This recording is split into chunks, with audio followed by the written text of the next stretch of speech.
Oh my goodness, we're having the most incredible windstorm at the moment. Absolute crazy amount of wind. It's completely taken the rain cover off my bike, but I'm a bit worried to go out there and rescue it in case anything falls. That's not helpful. Oh my goodness. Whoa! Whoa! Look at this! Oh, whoa! Okay! Okay! Oh my gosh! Alright, wow! Oh, this is too much!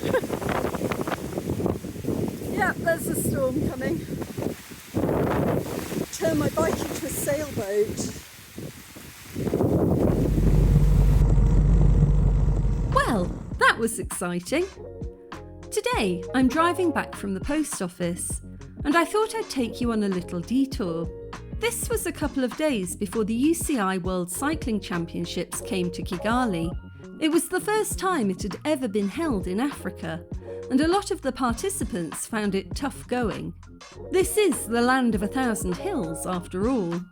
There's this one road in particular that people were talking about. It's a cobbled road that goes up through Kimihurura. I thought I'd drive you up it so that you can see. I think this road came towards the end of the route, so everyone was already tired.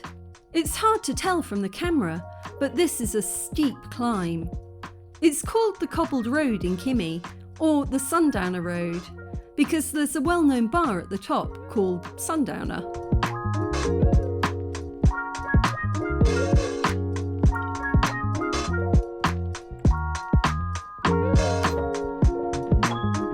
Here's some sort of stage or water station being set up.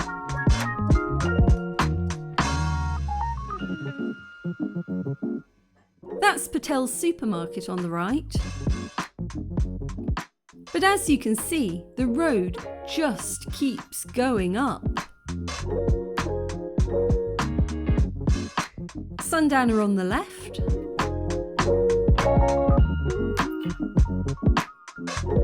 And here we are. We finally made it to the top. I think you have to possess a certain kind of madness to be a cyclist. That was just one hill of many, many others.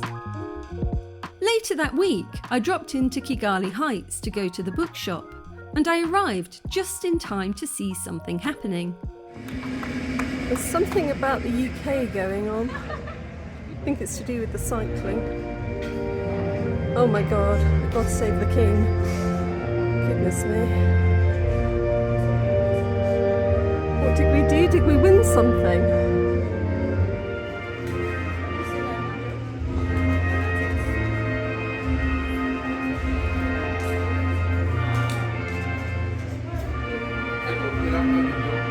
Yeah, I think we must have won something.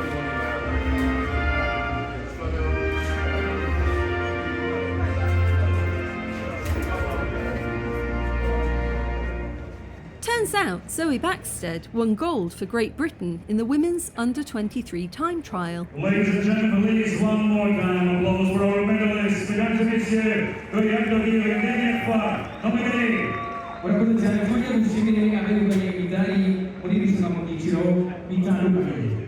congratulations, félicitations, Zoe Backstead, Victoria Moldova, and Federica Venturelli. I have to admit, it was one of the most surreal things to be standing in Kigali Heights listening to the British national anthem. But it was pretty cool to see everyone out enjoying themselves. You might remember that I recently broke down in a tea field in Gisenyi, and on returning to Kigali, I swore that I never wanted to be stranded and helpless by the side of the road again. So I headed into town to the hardware store at M Hotel.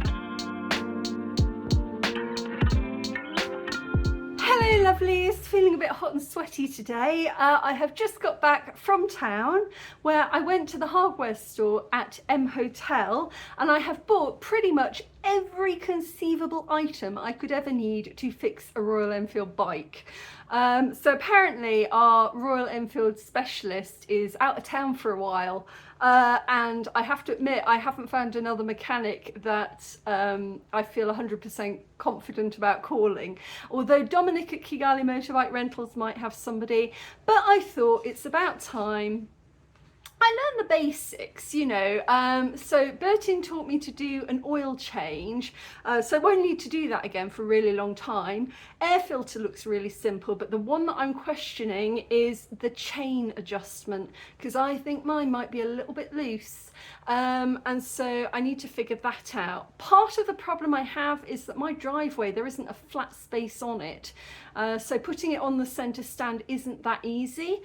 You can do it angled slightly uphill, but you need to do that to work on it, and it would really help if I had a flat surface, but I don't. So I have to figure that out, but I just feel good knowing that I've got everything that myself or any other mechanic could possibly need to deal with this bike, I hope. So yes, that was a morning well spent. I also bought these needle nose pliers because they're cute. No idea what I'm going to use them for, probably pianos, but always useful to have something like this. And I bought another wet weather jacket because when I was in Giseni, I lent the mechanic my jacket, my waterproof jacket, because it was raining, and I never asked for it back. So I left it in Giseni, but hopefully it's being well used, so I needed another. Random food news, but if you're in Rwanda and you want to try sugarcane, I've noticed they've started selling it on Tuma 250 when it's in season. Yay, my sugarcane's arrived. It says on the front, Farm Fruits Kigali, Rwanda, support your local farmers.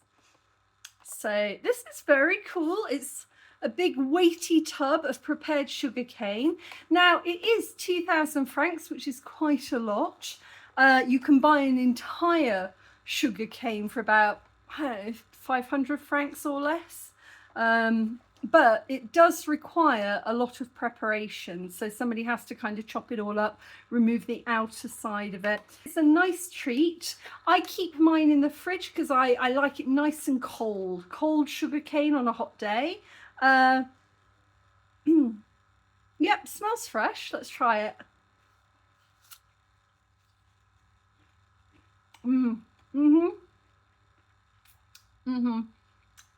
That's really good.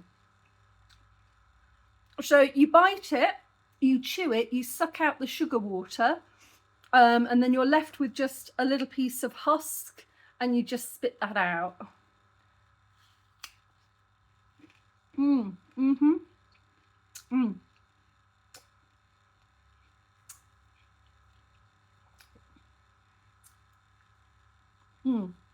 That's good. It should taste really nice and sweet. It should literally taste like drinking a cup of sugared water. If it tastes a bit sour, then it's going stale. But this is nice and fresh. So yeah, if you want to try sugarcane, that's a good way to do it. Just rescued this beautiful little beetle. I woke up this morning, he was in the sink, upside down on his back, with water dripping on him. But thankfully, seems to have recovered well. Little cutie, aren't you?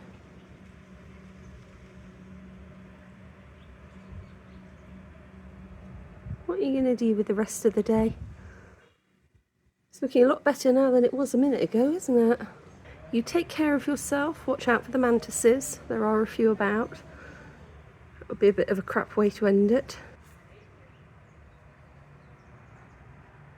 Probably should have put you on the ground rather than up here, but I'm sure you'll find your way. Bye bye. In cat-related news, 2 years ago, my girl cat, Sen, had a horrible accident. I'm still not exactly sure what happened to her, but I think she might have been hit by a moto.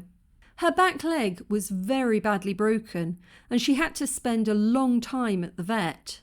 Thankfully, New Vision were able to piece her back together again with a metal plate, and she has made a remarkable recovery.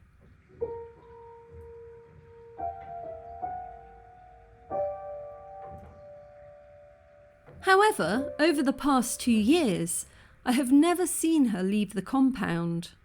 In the morning, the boys come hurtling across the roof to be fed, but she is always somewhere in the garden. I assumed that her injury either meant she couldn't jump high enough to get out, or that she didn't want to venture so far from home again.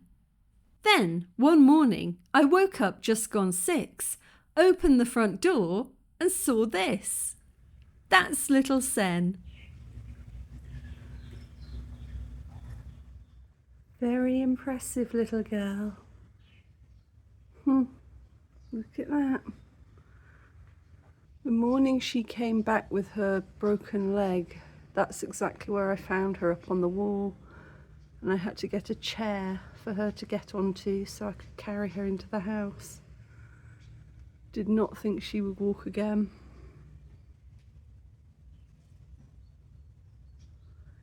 Hello, darling. Well, look at you. Huh? Who's a little walking miracle?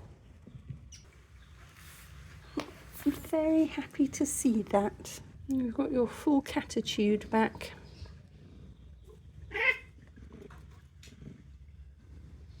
Jazz, you're a menace to society.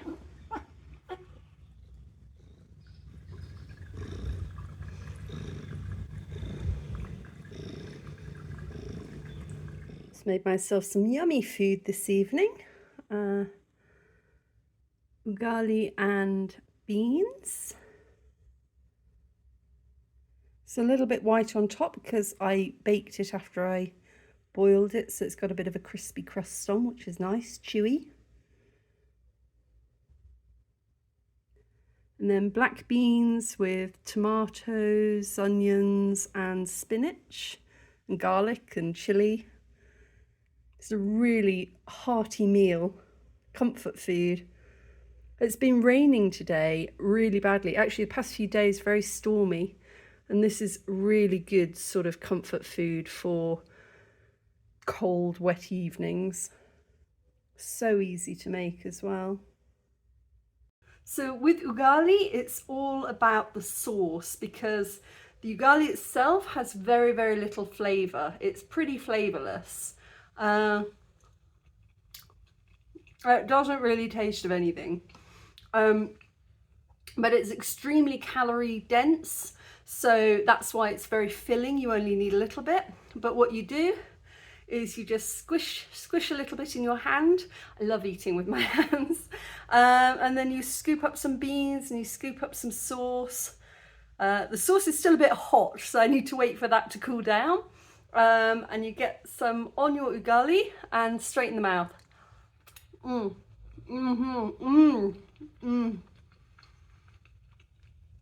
So it's all about the sauce, and you can put whatever you like in the sauce. This is a veggie bean one. You can put meat, whatever you want in the sauce, fish, chicken, and it really is all about the sauce. Just make sure there's plenty of flavour in there. Put some spice in it if you like.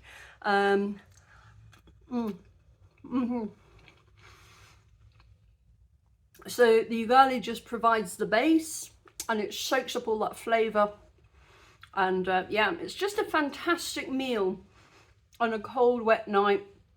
It's pretty quick to make. I mean, you could even store some of the sauce in the fridge if you wanted. And the ugali, you just boil it up. It takes like 5 minutes. But we do want to let the sauce cool. It's just a delightful meal. Wrapping up a fantastic meal with deep fried bananas covered in condensed milk and caramel syrup. Yummy, yummy, yummy, yummy, yum. This is such an easy but satisfying dessert. It literally takes 2 minutes to make.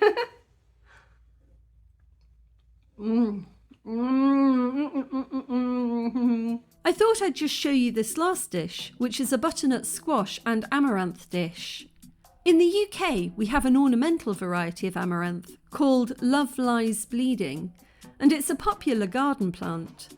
Here, there's a leafy variety that grows like a weed everywhere. You cook it like spinach.